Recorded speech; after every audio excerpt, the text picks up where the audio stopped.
عظيم آمين أما بعد السلام عليكم ورحمة الله وبركاته.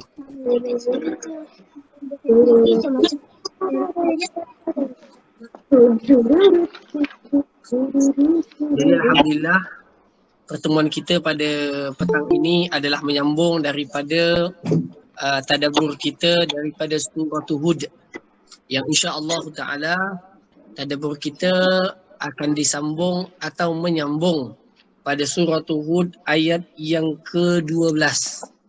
Surah Hud kita akan sama-sama menyambung pada ayat yang ke-12 insya-Allah taala.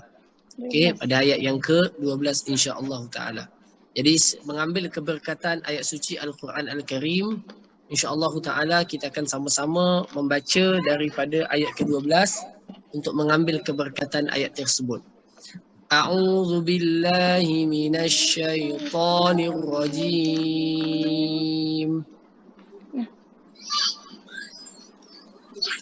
Bismillahirrahmanirrahim. فلعلك تارك بعض ما يوحى إليك وضائق به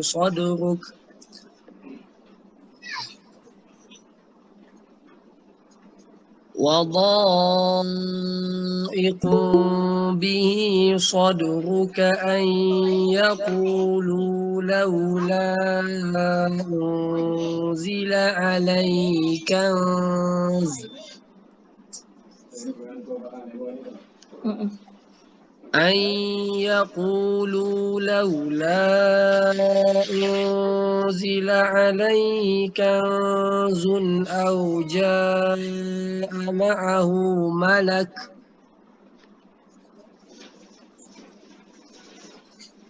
إنما أنت نذير والله على كل شيء وكيل أم يقولون افتراه قل فأتوا بعشر سور مثله مفتريات وادعوا من استطعتم من دون الله إن كنتم صادقين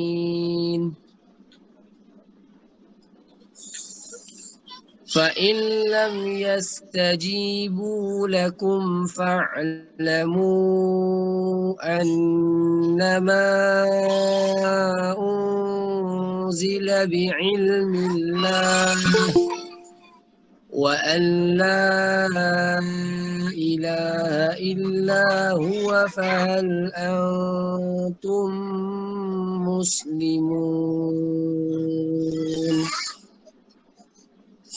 Sadaqallahul Azim. Muka surat 223.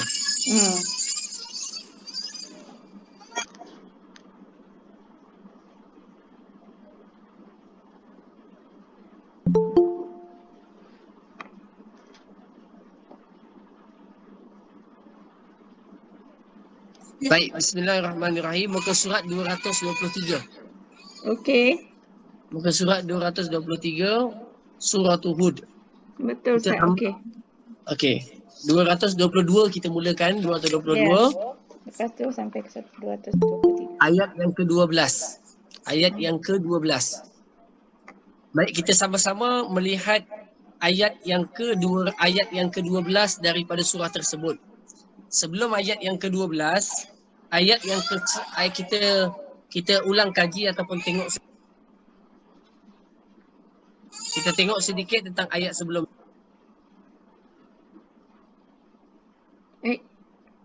Kenapa Ustaz hilang? Okey, baik. Okey.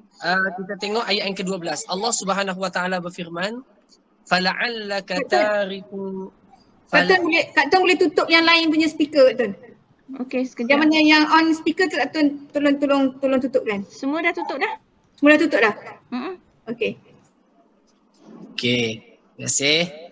Fala'allaka tarikum ba'dha ma yuha ilaik. Okey. Maka mereka itu mengharapkan, orang kafir, engkau meninggalkan dengan apa yang diwahyukan kepadamu wahai Muhammad. Okey. Cuba tuan-tuan baca terjemahan tu sampai ada ayat ke-12. Allah sebut apa? Fala'allaka tarikun. Disebut apa? Kak Tun? Cuba baca terjemahan ayat 12. 12. Boleh jadi engkau Muhammad hendak meninggalkan sebahagian yang kami wahyukan kepadamu dan dadamu menjadi sempit. Kerana khawatir mereka akan mengatakan mengapa tidak diturunkan kepadanya perbendaharaan atau kekayaan atau datang bersamanya malaikat. Sesungguhnya engkau hanyalah pemberi peringatan dan Allah jualah pemelihara segala sesuatu. Baik, tengok ni. Ayat ni adalah ayat pada memberikan kepada Nabi SAW akan satu kekuatan kembali. Setelah mana mereka itu golongan musyrikin Mekah selalu mengata kepada Nabi SAW dengan perkataan yang tak sepatutnya. Lalu mereka kata macam ni. Dia kata kalau benarlah Muhammad itu seorang Rasul, mesti dia orang kaya. Macam tu. Okey? Kan dia mesti orang kaya. Macam tu. Ataupun ada malaikat yang turun, malaikat tu kata kat kami semua, benar Muhammad ini. Faham tak? Dia sampai nak nampak malaikat tu turun, malaikat kata kat depa, dia kata Muhammad ini bawa risalah yang betul. Dia nak sampai macam tu. Punya dia susah nak percaya tu, sampai dia kata kalau betul dia orang betul, mesti dia kaya. Ataupun kalau dia betul orang betul, mestilah ada malaikat yang turun membenarkan perkara ini. Lalu Allah Ta'ala sebut apa kepada Nabi? Kata Allah kepada Nabi, فَلَعَلَّكَ تَارِكٌ بَعْضَ مَا يُوحَى إِلَيْكَ. Hampir-hampir engkau jadi meninggalkan dengan sebahagian apa yang telah diwahyukan kepadamu. Dan dadamu menjadi sampit dengan apa yang mereka kata. Di sini ada dua poin penting. Yang pertamanya, iaitu apa? Nabi SAW ketika membawa beberapa ayat daripada Al-Quran, ayat daripada Al-Quran, lalu ayat tadi betul-betul mendapat satu hentaman yang besar daripada musyrikin Mekah. Sampai kan istilah bahasa kita, kalau tak sebut ayat ni kan bagus. Macam itulah bahasa kita. Kan? Tapi sebenarnya tak boleh begitu. Kerana apa? Kerana Nabi terhadap Quran hanyalah penyampai dan pemegang amanah daripada Allah untuk menyampaikan dan tidak boleh mengurangkan walau satu ayat, tidak boleh menambah atau melebihkan walaupun satu ayat. Maka segala yang disampaikan Allah disampaikan oleh Nabi SAW dengan penuh kejujuran dan amanah. Kalau ada mana-mana Nabi yang menyeleweng daripada ayat Allah, pasti mereka semua akan dimatikan Allah dengan kematian yang amat-amat teruk dan menakutkan. Maka itu tak berlaku. Jadi sifat Nabi ni dia akan mesti sifatnya adalah jujur. Kalau tak jujur, dia tak akan dipilih menjadi Nabi. Allah maha mengetahui siapa yang dipilih sebagai Rasul. Maknanya dia tak akan pilih cerai-cerai macam kita kan. Yang kadang-kadang time cakap betul, time cakap nak membohong, bohong juga kita. Macam itulah kan. Jadi nak mutar ke sana sini. Jadi para Nabi SAW, Allah memilih mereka dengan ilmu Allah. Maka dalam ilmu Allah mengetahui insan-insan ini takkan khianat terhadap wahyu. Boleh faham ya? Tetapi walau bagaimanapun, mereka para Nabi ini tetap manusia. Bila tetap manusia apa berlaku? Kalau ada orang kata jiwanya terasa. Kalau ada orang mengatakan Nabi ataupun memperleceh Nabi dan sebagainya, Nabi terasa. Macam mana mereka mengatakan bahawa Nabi adalah tukang sihir. Ada yang mengatakan Nabi adalah penyair. Ada yang katakan Nabi pemecah belah masyarakat. Ada yang kata Nabi pemisah di antara suami dan isteri dan sebagainya. Semua kata-kata ini sebenarnya menyakitkan dan menyempitkan dada Nabi SAW. Jadi ini perlu kita sama-sama cermati dan amati dengan baik untuk kita faham dan kita nilai bagaimana Allah Subhanahu Wa Taala menjadikan dan memilih para nabi itu di kalangan manusia, tetapi mereka memiliki sifat jujur dan amanah. Walaupun ayat yang nak dibaca tu pasti akan mendatangkan kesan negatif kepada Nabi, tapi ia tetap dibacakan. Okey, tak, itu satu. Pandangan ketiga dalam tafsir mengatakan, orang kafir mengatakan, wahai Muhammad, kalau betul lah Quran yang kamu bawa dan Tuhan itu benar, pasti dalam Quran terdapat celaan terhadap Tuhan-Tuhan kami. Faham tak maksudnya? Maknanya kalau Quran tu betul, okey, yang membawa Tuhan tu satu betul, pastilah dalam Quran dah cerita tentang makian dan cacian terhadap Tuhan kami. Macam tu. Jadi Nabi SAW ni macam Allahu Akbar. Maknanya dalam Quran memanglah tak ada celaan-celaan dan cacian. Tak macam kitab-kitab mereka yang kalau mereka nak buat celaan kepada Tuhan sekian. Jadi ini menjadikan Nabi ini diperkata tentang apa yang Nabi bawa. Tuan-tuan, subhanallah, di sini kita belajar satu benda. Kalau tengok perkataan dha'iqum bihi sadruk, tengok dalam Quran tu ada perkataan dha'iqum bihi sadruk. Apa makna dia? Sempit dadamu. Dekat sini kita boleh belajar apa dia? Dada manusia boleh jadi sempit.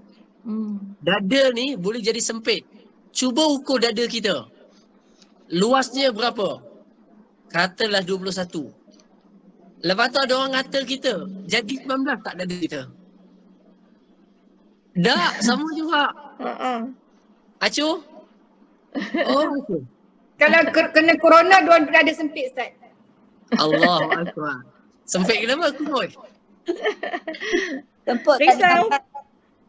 Dah risau Dah. lagi sempit lah. Ya Allah, itu yang saya kata. Dada kita kalau kita ukur menggunakan tali tape, okey, tape, kita akan dapati ukurannya sama, tak berubah. Ya, ya, Apa ya. pun yang berlaku. Ya. Tapi kenapa dalam Quran sebut dada itu boleh sempit?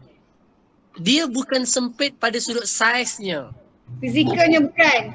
Fizikalnya bukan. Tetapi yang berlaku adalah jiwa tu rasa sempit. Ya. Lawannya adalah jiwa boleh rasa lapang dan luas. Betul. Okay. Kartun kan dia pergi Sungai Rokam kan, dia tengok Nanas, dia rasa ya Allah lapangnya jiwa Ya. tengok Nanas, tengok rambutan, tengok ni kan. Sekali masuk Google Meet tengok Acu, Allah sempit dada tu contohnya begitu.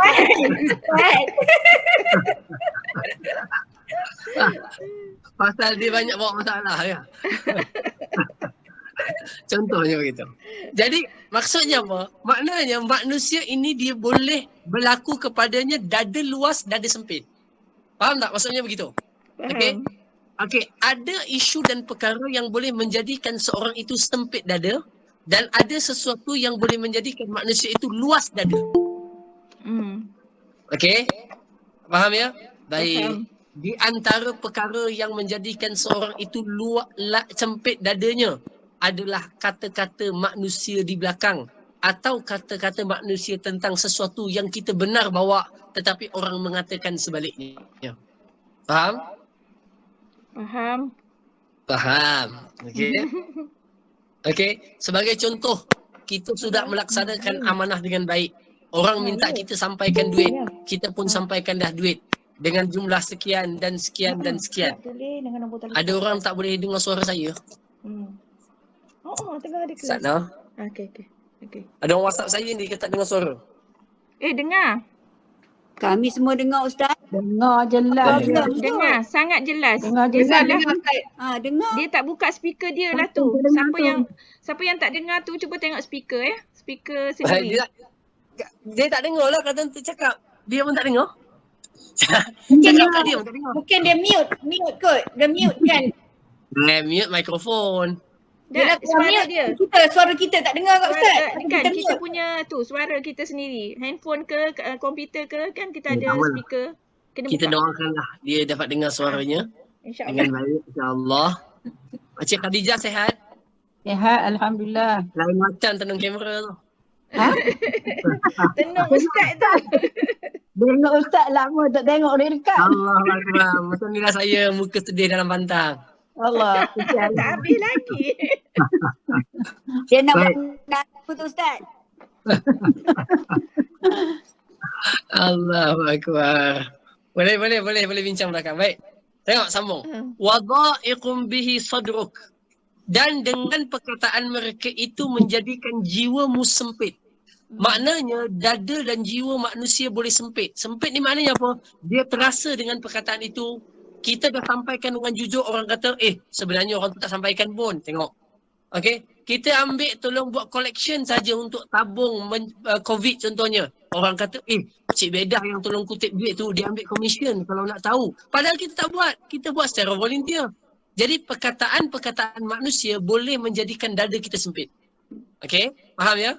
Okay. Boleh menjadikan lesen. Wah, Makcik Ros, Masya Allah ya. Dalam online memakai mask. Allahu Akbar. Saya puji. Kat kedai. Jaga SOP. Oh, kat kedai. Ya, kat rumah. Kalau kat rumah tak apa. Allahu Akbar. Baru nak puji kat rumah pakai. Jaga SOP Ustaz.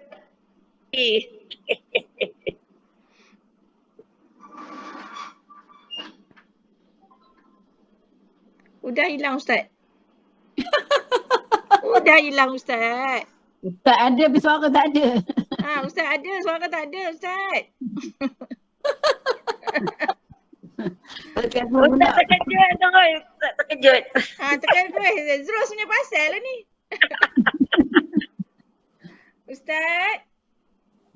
Where are you?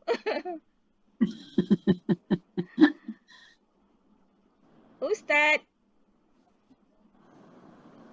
Udah Dr. Syafiq Ustaz pun tak ada tu. Pergi bilik air tu. Pergi bilik air lah tu. Ya dah tu Kak Nisum. Apa khabar? Baik, Alhamdulillah. Semalam terlepas tu. Semalam Ustaz Malam Radi. terlepas. Tu kan. Sayang kalau tidak boleh cuba baca. Ustaz tengok live Umroy. Ustaz live. Ustaz ya. Ustaz ni line tak bagus kot. Dia dekat rumah dia ni. Kalau dekat Baitul Hikmah line okey. Tadi hello je. Tu yang bunyi Tu. Assalamualaikum. tadi tu. Ustaz kat mana ni? Dekat Baitul Hikmah ke? Saya tadi okey. Ada orang telefon. Oh, Muslimah berhati. baik. Dia pun kata macam-macam kat Ustaz. Ya Allah. Pergi bilik air lah. Patutlah dada saya rasa sempit. Demo mengata Ustaz. Demo dalam ngaji. Ustaz. Hai kamu ni. Ada makcik tiap pulang pulang dia telefon. Awal Muharram daripada Muslimah Prihatin, NGO macam tu lah kan. Saya kata saya tengah kuliah ni, tengah online. Satna, petang nanti telefon balik nak. Okey. Okey. Apa tadi? Allahumma salli ala sayyidina Muhammad. Dada sempit. Baik. Maknanya kita boleh faham daripada ayat ini bahawa manusia boleh jadi jiwanya sempit. Dadanya sempit. Bukan secara fizikal tetapi dalaman jiwanya rasa sempit. Walaupun rumahnya luas. Tengok. Okey. Walaupun rumahnya luas. Begitulah hal keadaannya. Orang itu boleh menjadi dadanya sangat luas. Walaupun rumahnya sempit. Begitulah bahasanya. Tengok Tengok.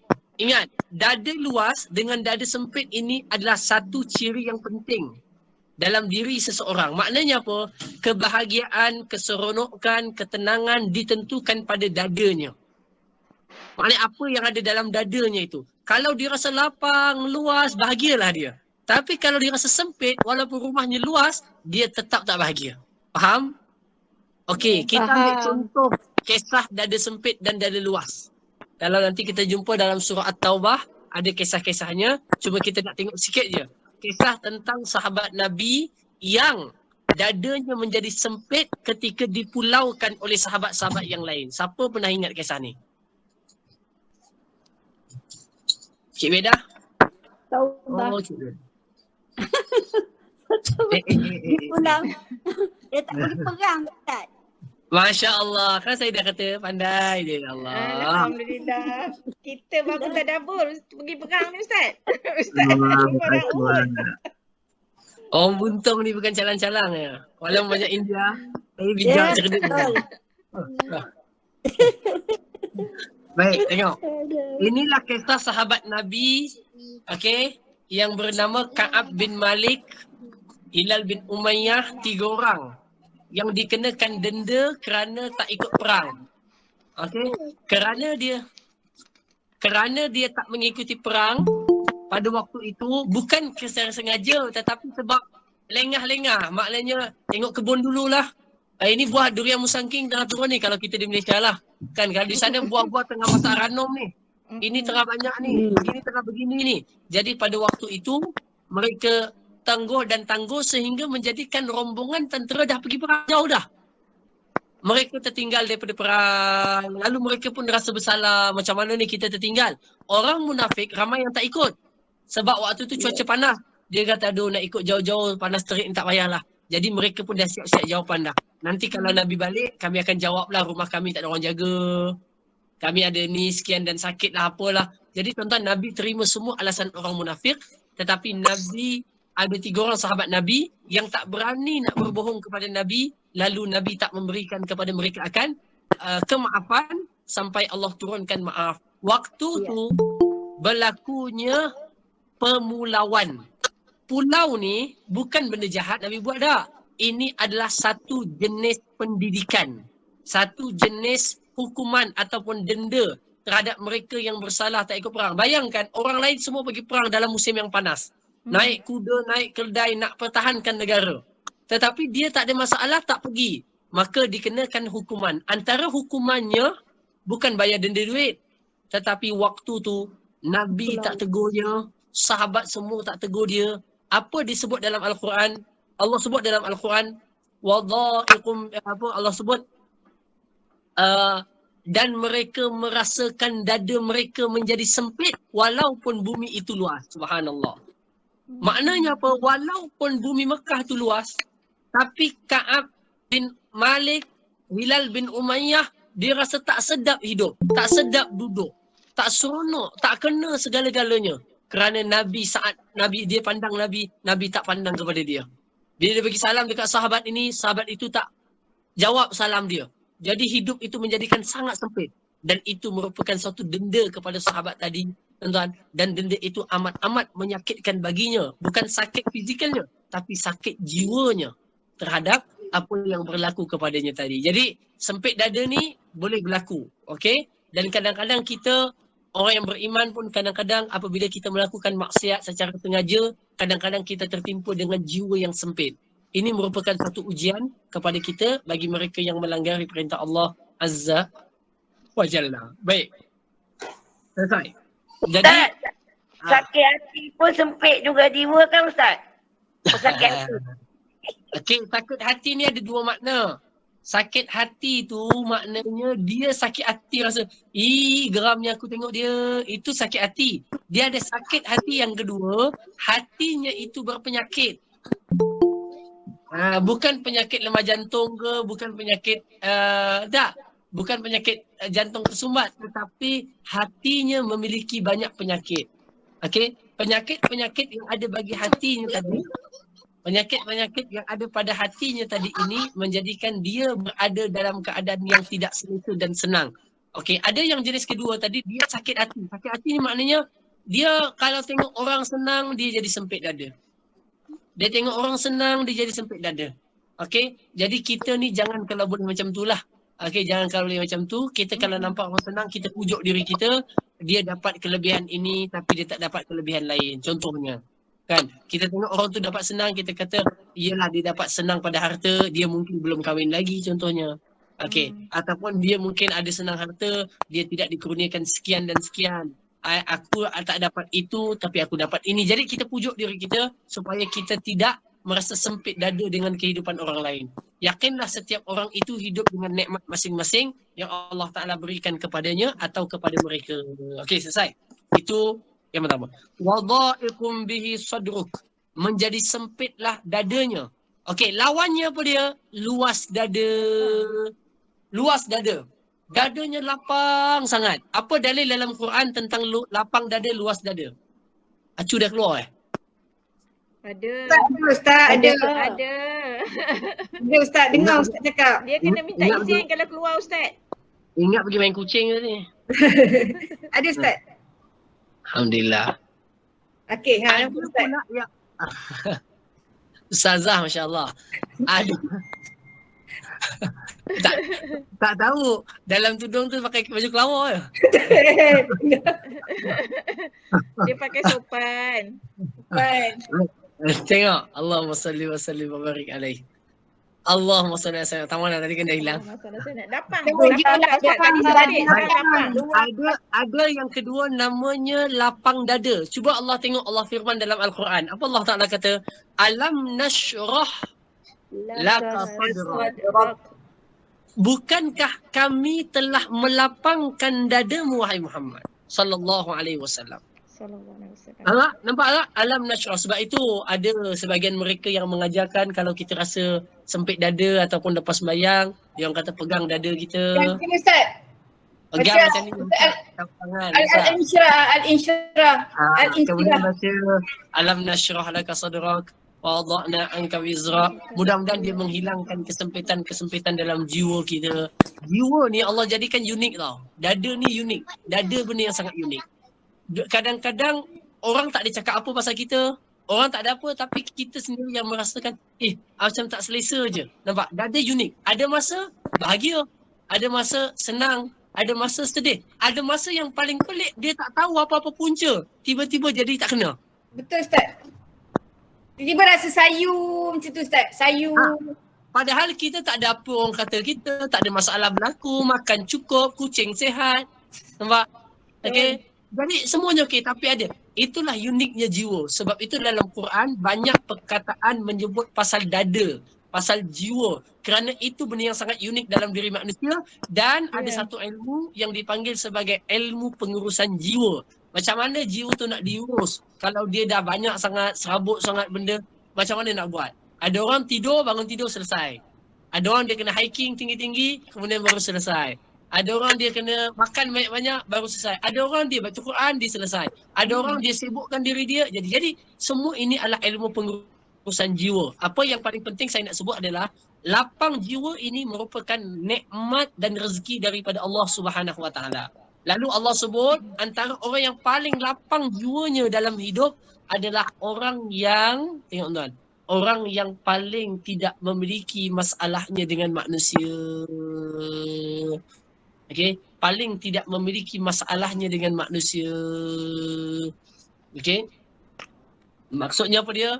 Dia tak ada nak hasad orang, dia tak ada nak benci orang, dia tak ada nak ni, tak ada.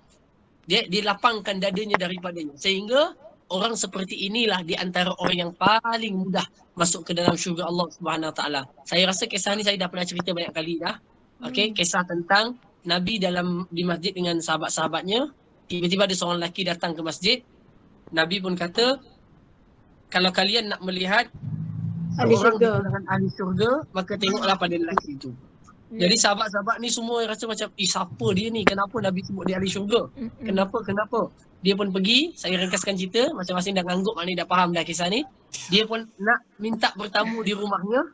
Sampai di rumahnya, dia pun duduk 3 hari sebagai hak tetamu. Ingat 3 hari je. Hak tetamu 3 hari je. Lebih halau. Kalau tak halau pun tak payah sediakan makanan lah bahasanya. Okey. Maknanya bila duduk 3 hari dia tengok orang ni sembahyang macam biasa 5 waktu. Tak ada pun zikir banyak-banyak. Tak ada Quran banyak-banyak. Tapi kenapa Nabi kata dia ahli syurga? Sampai dia nak balik, dia pun mengatakan masa nak berpisah tu dia katakan sebenarnya saya nak tahu apakah sebab Nabi mengatakan engkau adalah di kalangan ahli syurga. Dan aku duduk sini aku nak tahu, nak tengok. Tetapi aku mendapati apa yang aku dapati. Lalu orang tadi pun kata, engkau tengok apa yang aku buat itu je lah. Tak ada lebih banyak pun. Tuan-tuan, tapi orang ini mengatakan, lelaki ini mengatakan kepada sebelum dia meninggalkannya, dia mengatakan cuma, dia kata, aku pada setiap hari memastikan jiwaku ataupun hatiku tidak memiliki apa jua kebencian terhadap mana-mana orang. Singgah sekejap tak apalah, tapi jangan simpan lama-lama. Okey, jangan bagi apa kita panggil dia punya kesan tapak dia tu sampai bertapak tu jangan. Dengan madu ni jangan kita terasa sangat. Okey, kita maknanya lebih kurang je. Okey. Apa pula sangkut paut dengan madu pula Ustaz? Apa pula? Dia seorang pantang tak apa. Dia kita semua. Pantang lah pantang. Ustaz. Macam. Dia kejut tu kan. Boy. Sebab madu semua tu jadi tak keruan semuanya. Okey baik, tengok. Tengok Allahumma salli ala sayyidina Muhammad. Tengok. Jadi dengan siapa pun dia tidak perlu merasakan atau menyimpan dengan apa jua rasa sangsi, rasa benci, rasa apa kepada manusia. Itu salah satu daripada jalannya. Ya. Okay, yang kedua, Macam mana kita nak buat tu Ustaz? Bersih hati. Macam mana kita nak buat? yang itulah kita lawan diri kita. Kita kata udahlah biarlah dia. Aku yang penting ini sekian dan sekian. Kita macam bayangkan benda tu buat Ujuk. cabut dah. Biarlah macam tu. Ya. Okay, jangan Kas dah. guna uang nikmat wakil lah cu. Kalau rasa nak buat gaya, buat je tangan, ambil rasa buang dah. Kosong dah habis. Itu gayakan saja, tapi itu boleh jadi juga. Macam tu caranya begitu. Jadi ini satu daripada kaedah.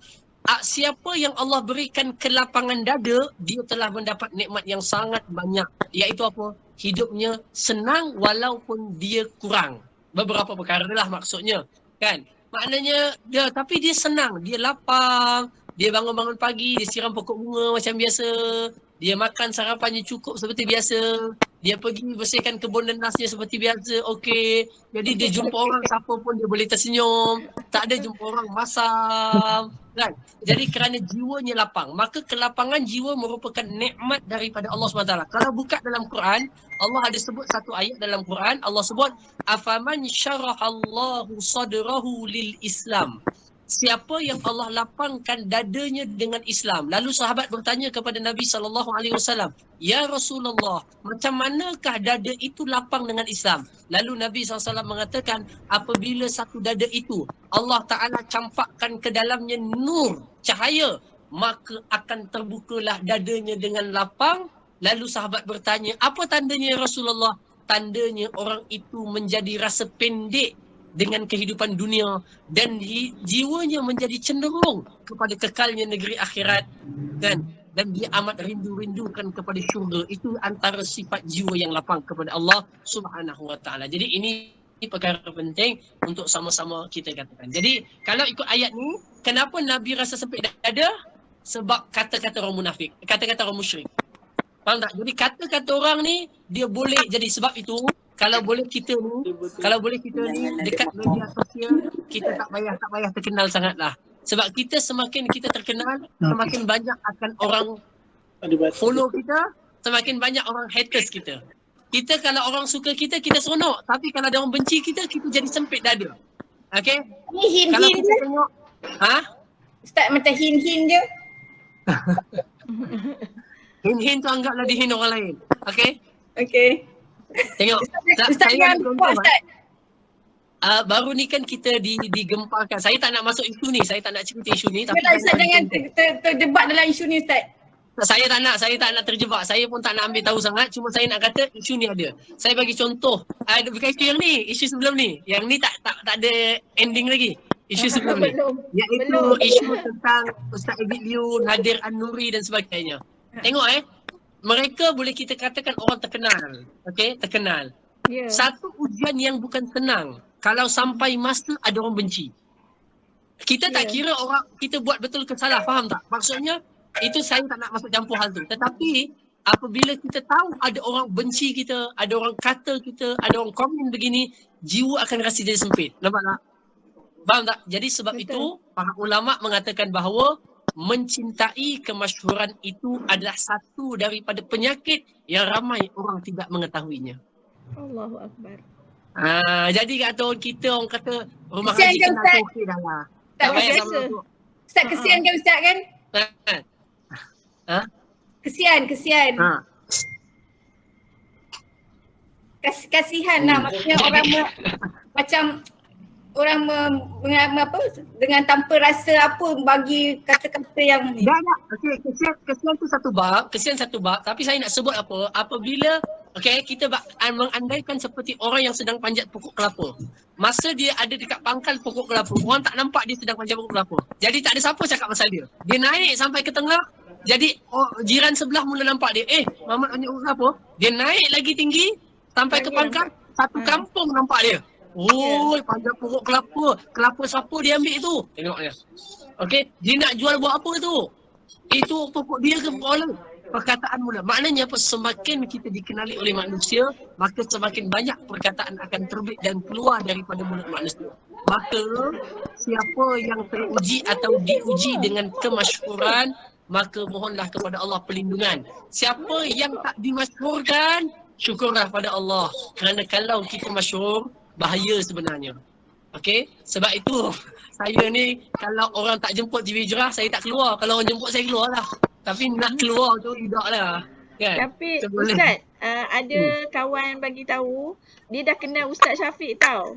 Kawan tu kat KL. Lepas tu kan bila Makcik Tom bagi link untuk kita masuk kelas kan, dia dah sampai, ini Ustaz yang dekat TV Hijrah tu. Dah ada peminat dah Ustaz. Jaga-jaga Ustaz. Sangat bagus lah Ustaz Syafiq ni, sangat bagus dia kata. Tu. Semoga Allah ampunkan dosa-dosa Hati-hatilah, saya apa Ustaz. yang dia tak tahu. Okey. Tengok ni. Adakah ni dimasuk dalam ain Ustaz? Ain. Tak, Ain cerita Ustaz. lain. Ain. Bukan dia? 5%. 5%. Okey. Tengok ni. Jangan pergi jauh. Okey, kita state kepada tajuk kita. Maksudnya apa? Sebab itu ulama-ulama tasawuf mengatakan apa? Kata siapa yang rajin buka kitab hikam. Hikam ni kata-kata hikmah. Ibnu Athaillah As-Sakandari. Siapa yang tak ada tu download je dekat Google. Kata Apa Ibnu namanya? Athaillah. Apa nama? Hikam. Hikam. Kitab ni bagus. Kitab ni kalau duk seorang baca je sendiri, dia punya kata-kata tu sangat-sangat menginspirasi dan memotivasikan kita. Saya sebenarnya ngantuk hari ni, itu yang saya buat lawak sikit, minta maaf dah. Tak Pasal nak apa. bagi ngantuk. Okey. Kata Al-Imam Ibnu Athaillah As-Sakandari dalam hikamnya, beliau kata apa? Idfan wujuduka fi ardil khumul. Dia kata, tanamlah diri kamu pada bumi yang tidak dikenali manusia. Okey? Tanamlah diri kamu pada bumi yang tidak dikenali manusia. Okey? Dia kata apa? Seperti biji benih yang tertanam di dalam bumi tetapi buah dan dahannya dirasai manusia. Allahu Akbar. Faham maknanya apa? Kita buat kerja baik, kita punya tulisan orang baca, video yang kita buat orang tahu, tapi orang tak tahu siapa kita, tak apa, alhamdulillah. Maknanya buahnya dirasai manusia. Okey? Tetapi bijinya orang tak nampak asalnya daripada mana. Biar kita tak dikenali, biar kita orang tak nampak, biar kita orang tak tahu, tetapi orang merasai kebaikan yang kita lakukan. Itu adalah lebih selamat. Nampak tak? Ini kaedah ulama tasawuf. Kerana dia kata apa? Kerana nanti kalau kamu telah pamerkan diri kamu dan masyhurkan diri kamu sendiri, okey? Masyhurkan diri kamu sendiri, maka pada saat ketika itu nanti banyak berlakunya musibah-musibah akibat kemasyhuran tersebut. Okey, selesai. Kita tak terlalu panjang pula dalam bab ni. Perkataannya pendek je, sempit dada, tapi huraiannya sampai ke isu semasa pula dah kan? Isu semasa yang paling baru saya tak masuk lagi lah. Yang tu tak ada ulasan. Baik. Allahumma salli wa sallim wa barik alaih. Baik. Kita tengok seterusnya. Laula unzila alaihi kanzun. Dia kata, mengapakah tidak diturunkan kepada Nabi Muhammad sallallahu alaihi wasallam itu akan satu khazanah kekayaan. Okey, akan khazanah kekayaan. Maknanya apa? Kenapa Nabi itu menjadi Rasulullah tapi tak kaya? Bahasanya macam tu. Okey, di sini kita boleh memahami orang musyrikin ni sebenarnya dia tak nak beriman. Jadi dia banyak sangat buat alasan. Dia tak nak, dah kamu buat macam mana pun dia tak nak juga. Pujuklah macam mana pun, kalau dah tak nak juga. Okey, kalau tak nak. Jadi ini perlu kita fahami bagaimana dan apa yang dilakukan oleh mereka. Auja'a ma'ahu malak. Dia kata ataupun patutnya orang yang diturunkan kitab yang mendakwa dirinya wakil daripada Tuhan bersama-sama dengannya dalam dakwah itu malaikat. Okey, bahkan disebutkan dalam Quran, kalaupun turun malaikat mereka pun tak nak beriman juga sebenarnya. Kalaupun turun malaikat. Jadi di sinilah dinamakan iman, kerana iman itu datang dengan pilihannya sendiri, dengan kepercayaan dan sebab itu tuan-tuan kita beruntung dan bersyukur. Walaupun kita tak hidup pada zaman yang baik, zaman Nabi, tetapi kita tidak ada pada zaman pilihan iman kufur. Faham tak? Sebab kita tak tahu saat itu adakah kita mampu yakin macam mana yakinnya kita hari ini, alhamdulillah. Jadi walaupun kita hidup di zaman kita kata fitnah banyak, akhir zaman, tetapi kita hidup pada zaman yang iman dalam tanah air kita ini mendominasi. Maksudnya apa? Lahir-lahir perut orang Islam, alhamdulillah. Ya. Nampak tak? Jadi itu menjadikan kita sudah memilih iman. Walaupun masa lahir, masa besar, masa sekolah, masa muda kita tak rasa sangat kemanisan iman. Dah tua-tua ni kan, baru kita belajar sikit, baru kita dapat rasa kelazatan iman. Alhamdulillah ala kulli hal. Kerana kita tak tahu kalau kita berada di zaman persimpangan antara iman dan kufur, apa yang kita pilih pada waktu itu. Dan mungkin kita persoalkan sebagaimana yang dipersoalkan oleh mereka, wallahu alam. Jadi kita apa pun alhamdulillah. Jangan ditanya pada zaman apa kita diutuskan, tetapi apa yang kita buat pada zaman yang sedang kita ada.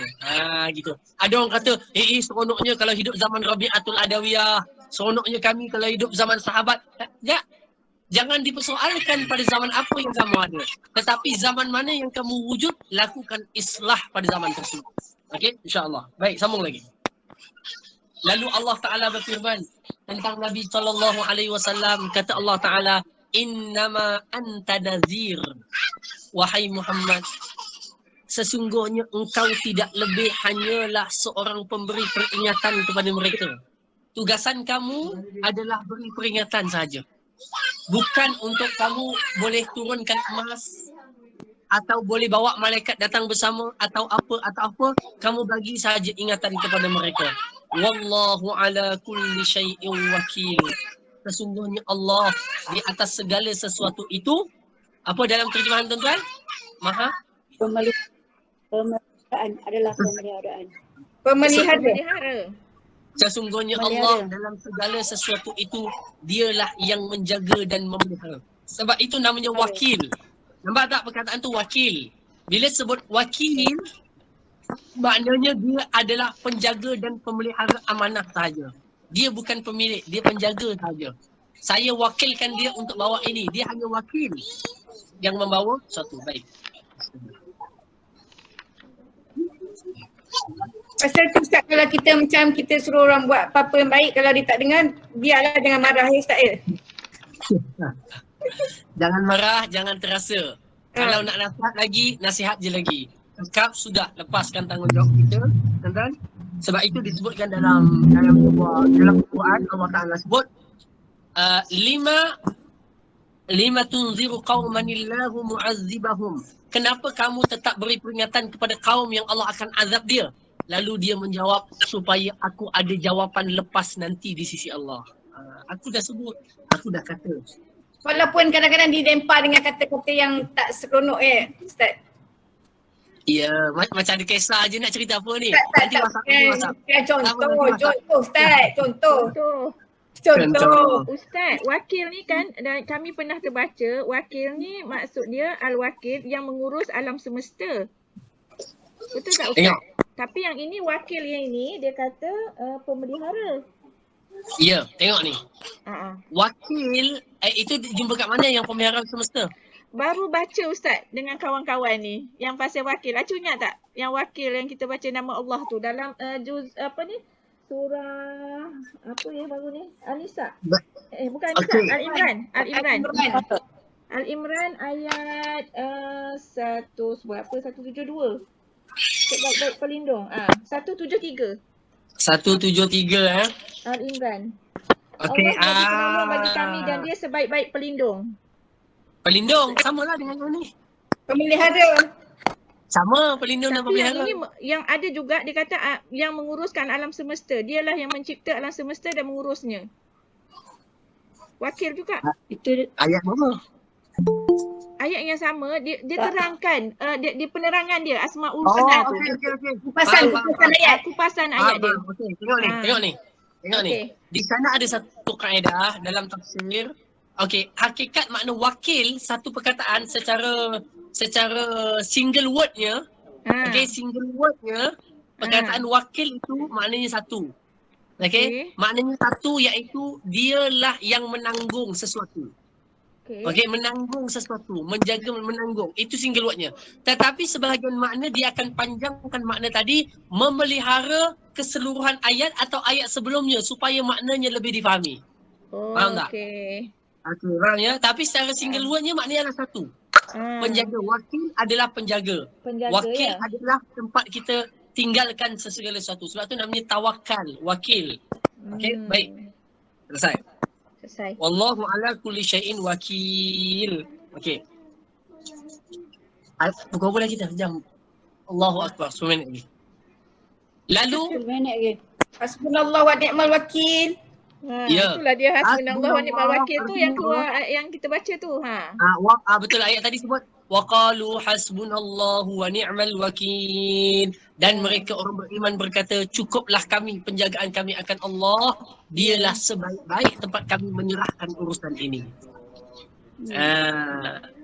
Ayat tu ayat 173 tadi surah Al-Imran tu kisah tentang golongan mukminin yang mana orang munafik dan orang musyrik takutkan mereka dengan banyaknya jumlah musyrikin. Dia kata ni, kamu nak pergi lawan dia apa? Macam saya tahu je ayat tadi. Betul Betul Ustaz, sebab kita baru betul. membacanya. Itulah kisah ayatnya. Orang musyrik pun dia kata, orang munafik kata kat orang beriman, dia kata betul ke kamu nak jemput dengan dia? Dia lagi ramai. Bilangannya banyak, tenteranya kuat. Perang Uhud. Dia nak takutkan orang beriman supaya orang beriman putus asa, lemah semangat. Betul. Tetapi Allah Ta'ala menjawab dan mereka berkata bahawa sebut hasbunallahu wa ni'mal wakil.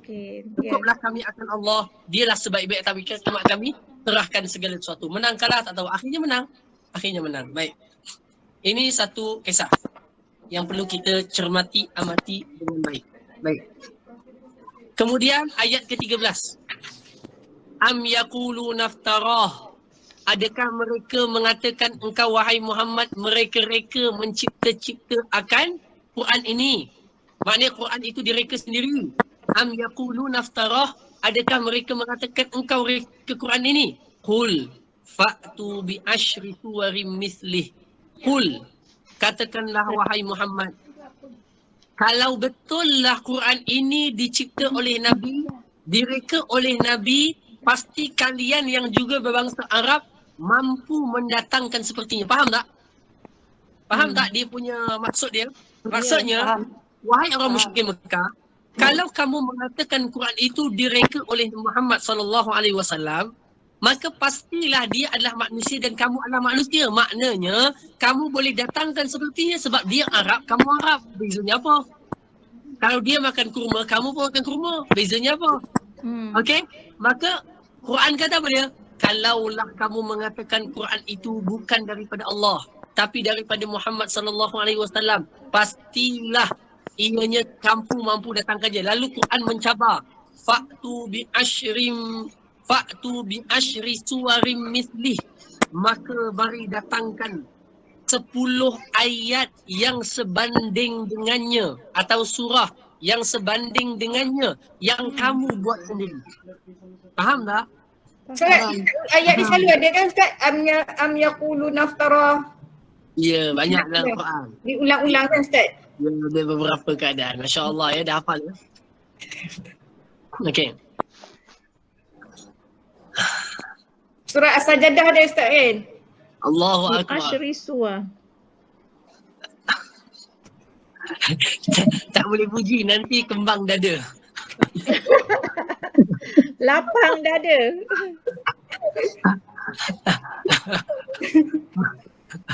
Baik. Allahumma salli wa sallim wa barik alaihi wa ala alihi. Teruskan Ustaz.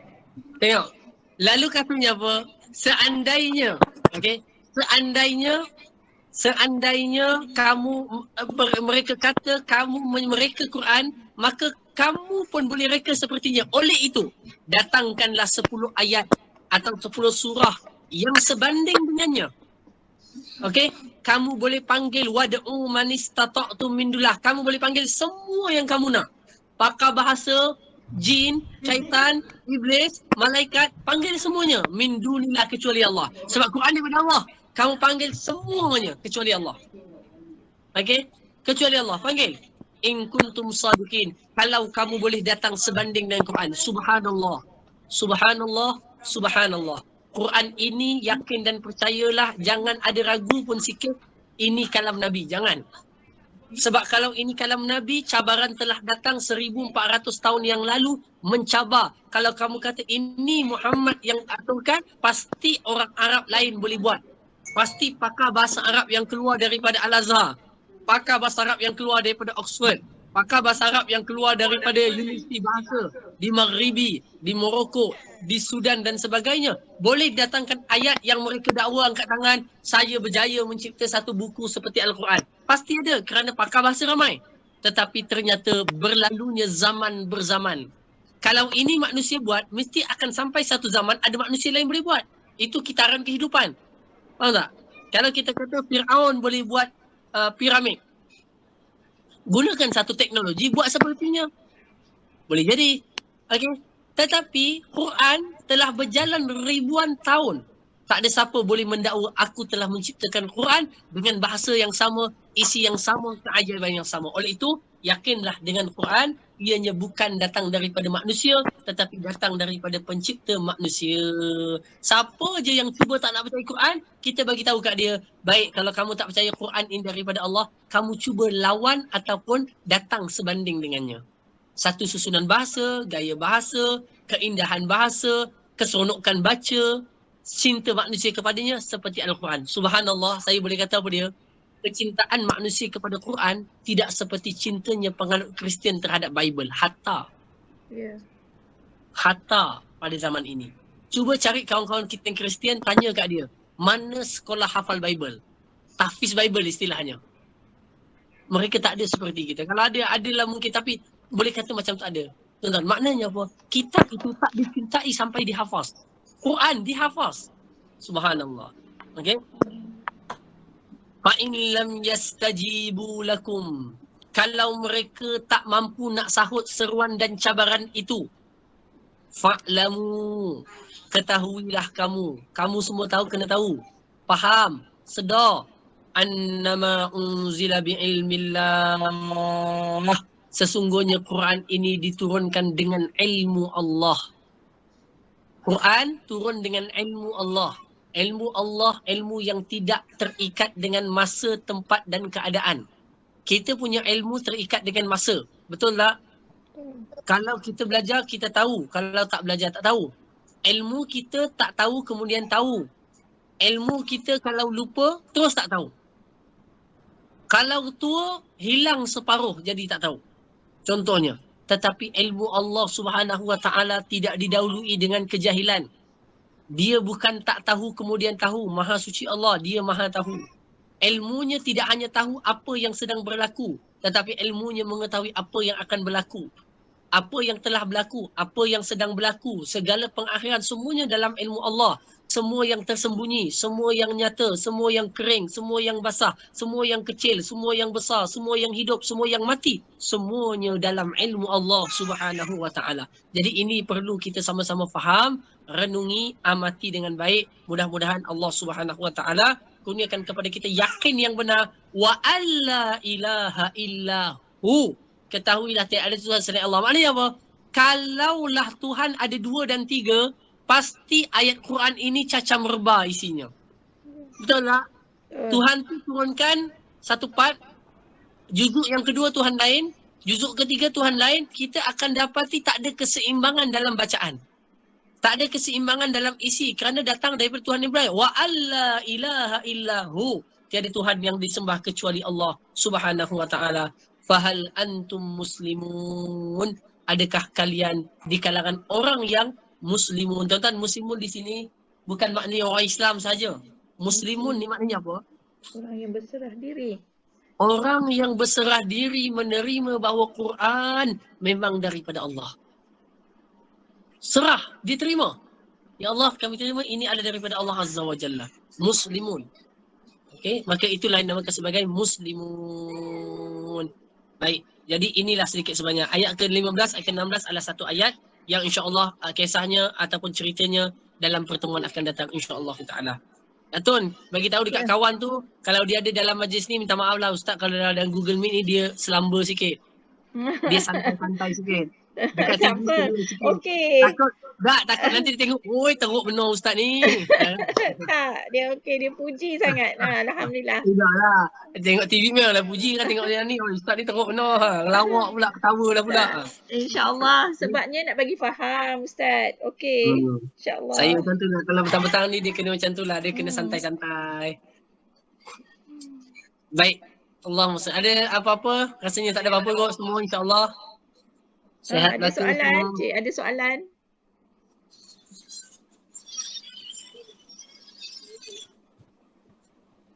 Tak ada soalan kot, semuanya faham insyaAllah. Ayat Masa ke depan adalah ayat Ustaz, yang sangat masyarakat penting. masa tu mempersoalkan Quran tu sebab masa nabi-nabi yang sebelum sebelum Nabi Muhammad sallallahu alaihi wasallam banyak mukjizat yang nyata kan Ustaz, macam yang kita tahulah. Nabi Musa mukjizat dia macam-macam, tongkat jadi ular lah, belah laut lah, apa semua kan. Tapi masa Nabi Muhammad dia orang minta juga macam-macam masa macam Nabi Musa tu, tapi dia tu yang dia orang tak percaya Al-Quran tu, betul tak Ustaz? Kalau ikutkan Nabi Muhammad ada yang berlaku depan mata mereka. Bulan terbelah dua. Oh ya, bulan terbelah dua. Air keluar daripada tangan. Biawak cakap bahawa dia adalah benar. Pokok datang kat dia. Biji tasbih sebut subhanallah. Okey, dengar Nabi dengar. Jadi macam-macam. Unta berbicara dengan Nabi. Nabi naik ke langit. Jadi semua itu benda yang Nabi mereka juga perhatikan di depan mata mereka. Tetapi mereka tetap tidak mahu beriman. Sebab itulah dia nak mempertahankan hidayah. agama nenek moyangnya Ustaz. Ya, apa yang dipegang dalam ideologi dan akidah yang mereka pegang. Sebenarnya agama sebenarnya dia orang ni dah beriman dengan Allah sebelum tu bukan Ustaz? Ya, ada yang beriman sebab dia orang ada Taurat dan Injil tu. Ya, sebab itu separuh iman percaya Allah belum sempurna kalau tak percaya siapa yang diutuskan. Sebab itu syahadah tak boleh baca separuh. Asyhadu an la ilaha illallah. Dah, tak jadi Islam lagi. Sampai dia mengatakan wa asyhadu anna Muhammadar Rasulullah baru jadi Islam. Maka kalau dia menyaksikan Allah tiada Tuhan selain dia, dia baru percaya 1/2 daripada apa yang dia kena iman. Seolah-olah kalau dia percaya Allah, dia tak percaya Nabi, seolah-olah yang Allah turunkan itu dia jadi macam dia tak percaya Allah jugalah, faham tak? Maksudnya kerana apa? Kerana Nabi diutuskan Allah. Kalau kamu tak percaya utusan dia, seolah-olah kamu tak percaya kepada aku. Betul. Aku yang utuskan dia. Kan? Jadi percaya kepada dia dan percaya kepada aku menyempurnakan segala konsep keimanan. Wallahualam. Wallahualam. Okey. Alhamdulillah. Terima kasih Ustaz. Terima kasih Ustaz, terima kasih. Terima kasih. Jazakallah. Ustaz belum tutup lagi, semua orang dah bagi terima kasih. Ustaz belum baca tutup. Nampak demo tak sabar saya keluar, ya Allah. Subhanallah. Tahu Ustaz ngantuk. Bukan sebab itu. Ustaz ada benda lain. Ustaz nak ngantuk. Kak Lili, Kak Lili, Kak Lalu lah. Ajar Lili ni saya anggap macam mak saya dah. Jadi segan dia. Saya ketawa-ketawa ni. Minta maaf ya Ajar ya. Saya buat lawak ketawa-ketawa ni pasal nak raihkan waktu petang. Raihkan DDM friend tu. DDM friend. Ni. Mana DDM friend? Akbar. Ya Allah, dah Masya Allah dah tembam dia. Ya, mana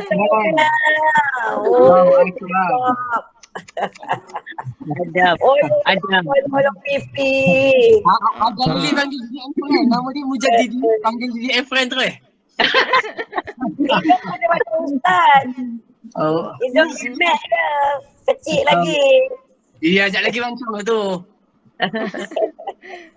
InsyaAllah. Terima kasih semua. Jazakumullah khairan. Assalamualaikum. Assalamualaikum. Terima kasih. Sama. Okay, Assalamualaikum. Wassalam. Bye. Bye. Terima kasih Kak Tun. Sama. Senyap je Su hari ni. Yalah, ngantuk. Assalamualaikum. Wassalam. Bye. Bye sudah. Bye Kak Nisum. Apa lagi ada ni Bye. Okay, bye. Besok jumpa. Assalamualaikum Tun. Waalaikumsalam. Wal Badar lah. Ha? Kak Ani nak buku Al-Badar. Boleh. Nak berapa? Ada dekat saya. Macam mana nak jumpa nak bagi? Kak Ani nak 5. Kak Ani nak jumpa ya? Yang Ros kan cakap tu Kak Ani ke yang nak tu? Ya. Boleh. Ya. Kat mana nak jumpa? Kak Ani dekat mana ni? Kak Ani dekat Tambun. Dekat Oh, Taman Koperasi, Perpaduan Koperasi. Oh, okey. Nanti saya kirim dengan Ros lah juga dia yang dekat sana. Okey. Okey. Nanti saya call Ros. Nanti Kak Ani bank email ni ya. Boleh.